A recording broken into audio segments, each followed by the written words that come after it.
Yo, what's going on, guys? Today we are talking about the Sony A7 IV. Now, this is a camera I am super excited for, and a camera I've honestly been waiting for ever since I picked up the Sony FX3. So this is going to be a real chill style video. Think of it almost as like a podcast in a video form. So maybe grab a coffee, grab a sparkling water, maybe your favorite energy drink. You already know what I got here. So sit back, relax, and I hope you guys kind of enjoy hearing me kind of share some of my thoughts about this camera and why I'm personally so excited to pick it up, because I think not only for myself, this is a perfect addition, but I think for a lot of people out there as well, the Sony A7 IV is kind of a perfect hybrid for a lot of people. And if you guys do enjoy today's video, be sure to drop it a thumbs up and make sure you're subscribed to the channel, because the camera is already pre-ordered and I hope to get it the day it actually launches. Let me back up a bit for you guys. Okay, so I actually am using the Sony FX3 to film this video on right now. That basically has been my workhorse ever since this camera came out. Previously, I was on the Canon R5, and then previously before the R5, I was on the Canon EOS R, which is a great camera as well. Now, when I decided to switch over to Sony, I picked up the FX3 because, you know, obviously doing YouTube content and a lot of video work professionally, the FX3 was just a perfect choice for me. It's great in low light. I can shoot 4K all the way from 24 frames per second to 30 frames to 60 frames to 120 frames per second.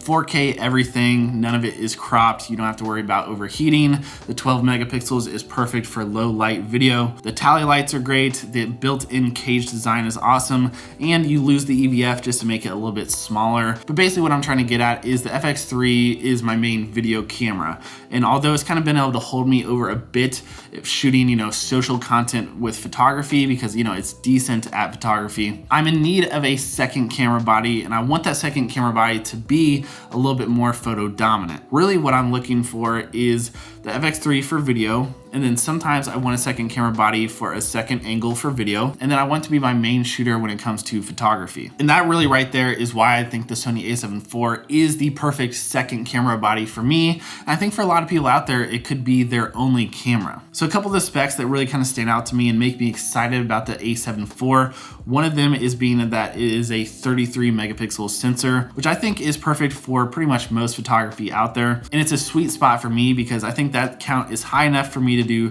product photography or honestly most freelance work for clients out there. And then also at the same time, 33 isn't so big that your file sizes are going to just be gigantic. You know, if you're shooting hundreds or thousands of photos, those high megapixel files really do add up when you are shooting raw files. So I think 33 is the perfect sweet spot. And then the fact that it shoots up to 10 frames per second for photography as well, I think is perfect for what I need. With whatever I'm shooting these days, I don't really go much above that. And if you do need a lot more frames per second than that, you are talking about some like heavy action sports where you need to capture a very specific moment, which if that is what you need out of a camera for photography, you need like, you know, a 1DX Mark III or an R3 or something like the Sony A1. That's not what a $2,500 photo camera is really meant to do. Also, side note, it is actually thunderstorming right now, so hopefully you guys can't hear the rain too much. The next thing that gets me really excited is that we get 4K video out of this camera with 10-bit color, which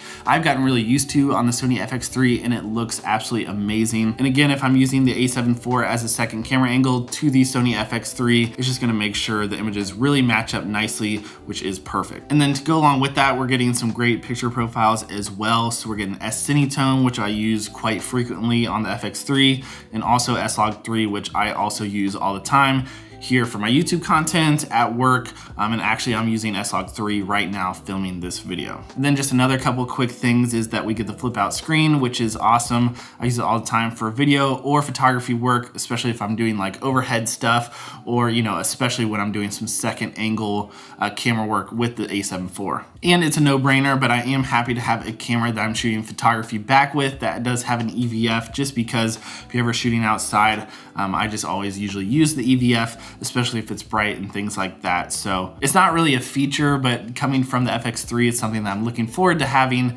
in a second camera body. Now, whenever a new piece of tech or camera comes out, I feel like there's always kind of one spec that stands out that people really kind of complain about. And on the A7 IV, it's the fact that 4K 60 is cropped. It's not full frame. Also, I should note that the A7 IV is not going to be shooting 4K 120 whatsoever. It's only going to be in 1080p, which 120 is honestly a whole nother conversation. I think if you went back back a full year when you're talking about the Canon R5 and when the Sony A7S III were coming out, everyone was really kind of hyping up that you were going to get that 4K 120 frames per second. But I gotta be honest, I think 120 is great, but for very special case uses. Honestly, in my professional work, we never touch 120 frames per second, especially if you're ever filming anything with people. It's just way too slow. It doesn't feel natural. Most of the time we shoot 60 frames per second or even 48 frames per second if you're using a cinema camera. So it doesn't bother me at all about 120 frames per second not being 4K in the A7 IV. Now 4K 60 frames per second, the fact that that's cropped, I do understand why some people are a little bit upset about that, but there's a few reasons why I think to me it makes sense. One is the fact that this price point, I mean, you're asking for everything in like a very budget hybrid camera. $2,500 is, you know, a substantial amount of money,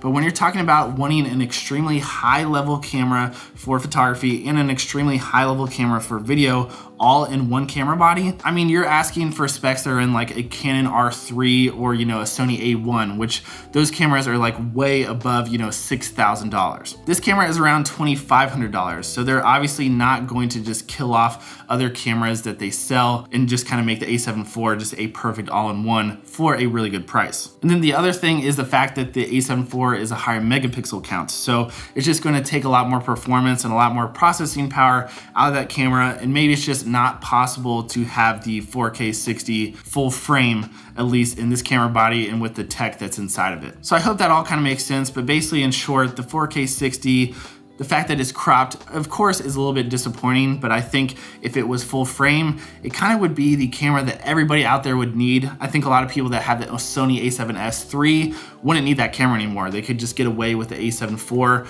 which, you know, that is like the flagship video camera for Sony, and it just might not be possible with the price point and the tech that they have in the camera as well. So yeah, guys, those are really my main thoughts about the Sony A7 IV. I am really excited to get my hands on this camera. I hope I am in the first batch of deliveries whenever they do come out. I can't believe they announced it. They're not gonna be shipping till, what is it, December 30th, which means we'll be getting them at some point in January, and I'm sure they're already back ordered for months. But I think this is going to be a really good camera for a lot of people out there. You know, I think the Sony A7 III was pretty groundbreaking in the mirrorless camera world and also just for a lot of creators out there. I know people that are still using it to this day that do absolutely amazing work. I think the Sony A7 IV is just a perfect bump in pretty much all specs out there. So maybe you're someone like myself that has, you know, something like the Sony FX3 or the Sony A7S III, you shoot a lot of video stuff and you need a second camera body that maybe is able to do a little bit more photo work as well. I think the Sony A7 IV is just a perfect kind of second camera body, or just a perfect addition. Or maybe you're someone that just is looking to pick up a camera that is really good at photography, and also you're trying to start dabble in some video as well, especially nothing with slow motion.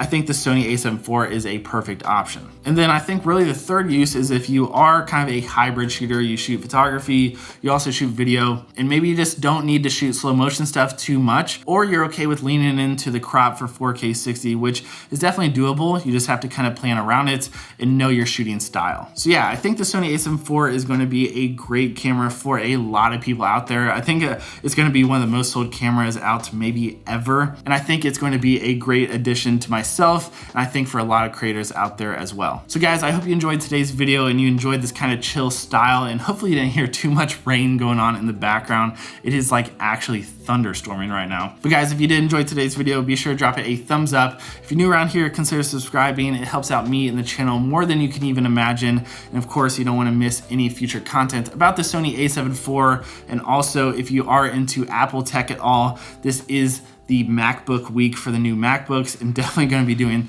a lot of content based around that as well. So guys, I hope you enjoyed today's video, and I will catch you in the next one very, very soon. Peace, guys.